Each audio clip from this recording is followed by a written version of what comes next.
Olá, estamos começando o nosso quinto encontro do treinamento Inteligência Emocional, o que há por trás do que sentimos.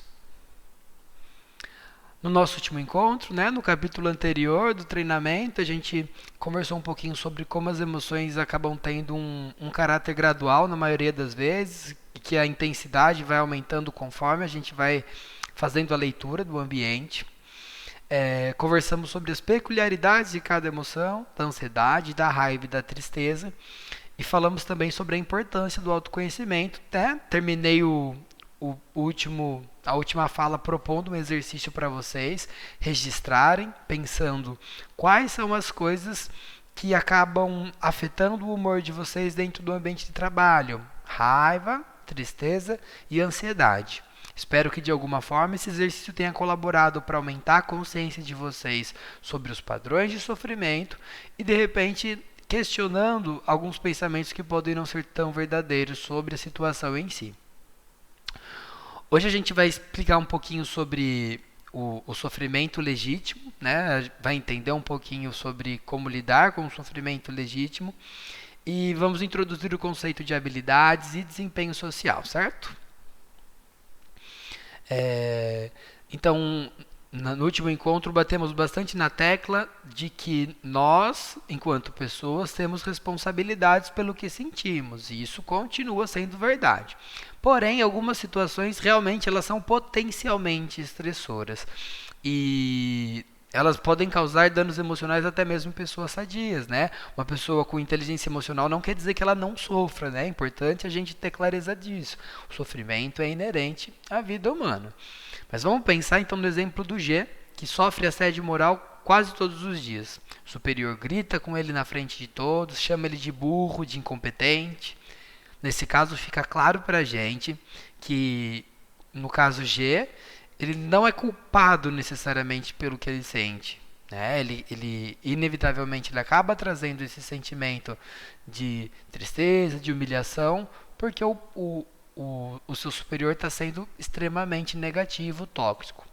Só que tem um problema, nem sempre as situações que nos causam um sofrimento legítimo, elas são tão extremas. Então, eu dei um exemplo bem forte, porque fica nítido que o chefe está realmente colaborando muito para o sofrimento dele.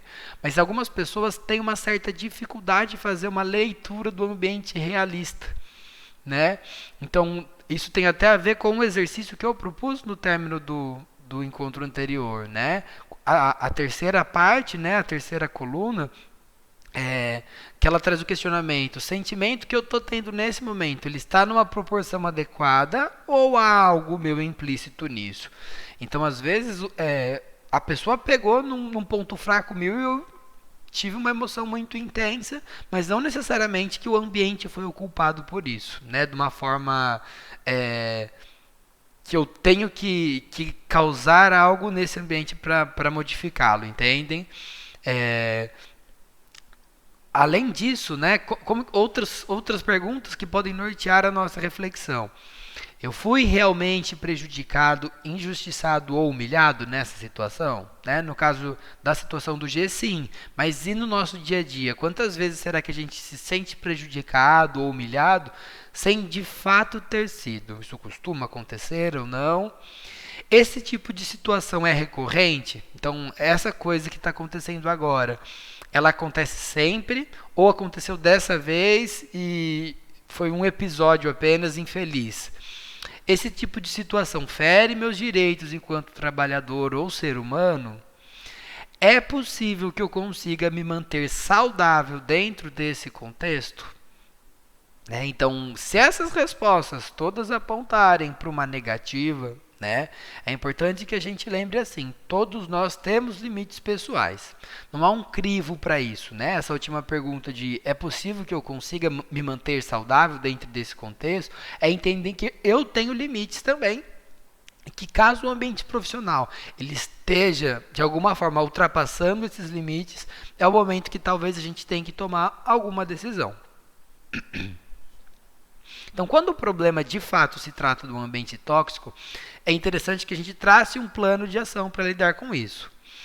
E para a gente falar sobre um plano de ação para lidar com problemas no ambiente de trabalho, é inevitável, né, é essencial que a gente tenha habilidades sociais e que o nosso desempenho social seja adequado. Porque o nosso objetivo não é brigar com o chefe, não é ter um desabafo. O nosso objetivo é buscar mudanças positivas no ambiente. Então, se isso está acontecendo, eu não quero que aconteça novamente. Esse é meu objetivo, não brigar, não um desabafo, né? O desabafo a gente pode procurar um colega, pode procurar um profissional, mas de repente, se o problema for com um superior ou com uma pessoa da equipe, o que a gente quer é não repetir o evento que te causa sofrimento, certo?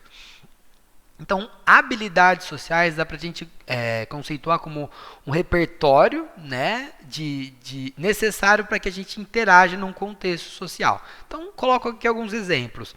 Iniciar conversa, manter o diálogo, emitir opinião, informar desagrado, fazer pedidos. Então, tudo isso são habilidades sociais, né? Nós aprendemos essas habilidades, né, de uma forma natural, por convívio e observação de pessoas à nossa volta. Então, eu acho que o primeiro ambiente que nos proporciona esse tipo de habilidade é o familiar, depois a escolinha, né, os amigos, posteriormente o ambiente de trabalho. Então, nós estamos sempre tendo oportunidades para desenvolver essas habilidades sociais, né? A gente não nasce com elas.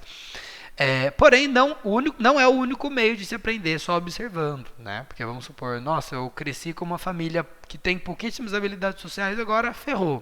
Não, dá pra gente dar um jeitinho nisso.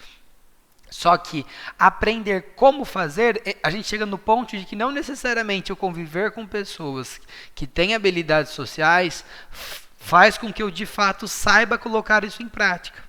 Porque existem inúmeros fatores que podem interferir. Então, emoções intensas no momento.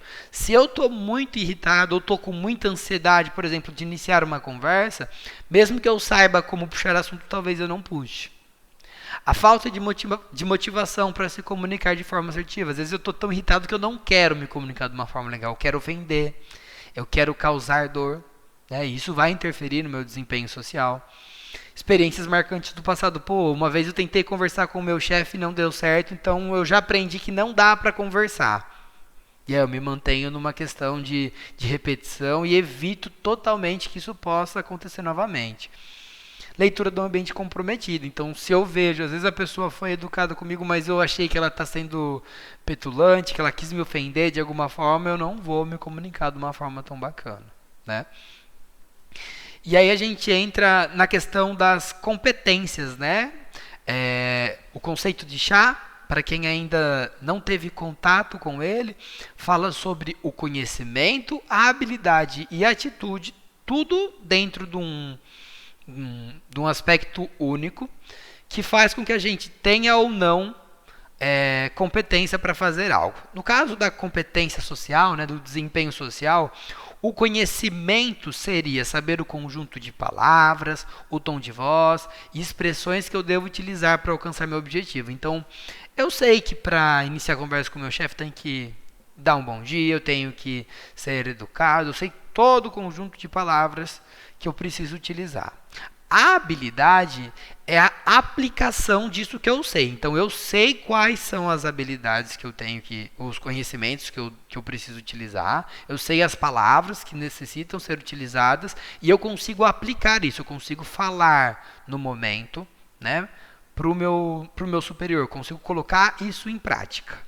E a atitude tem a ver com a minha vontade, a minha motivação para aplicar os meus conhecimentos e habilidades e então conseguir alcançar meu objetivo. Então, às vezes, eu sei como falar, eu consigo falar, mas eu não quero falar. Porque, ele vai ser ignorante comigo, né? Entra na questão da leitura do ambiente, eu acho que isso não vai valer a pena, então eu acabo guardando para mim essa minha insatisfação.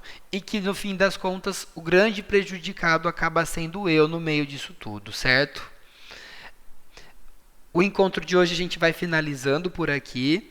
E no próximo encontro, que será o nosso último, nós vamos falar sobre os estilos de comunicação, o passivo, o agressivo e o assertivo. E teremos também mais algumas propostas de exercício antes de terminar o treinamento.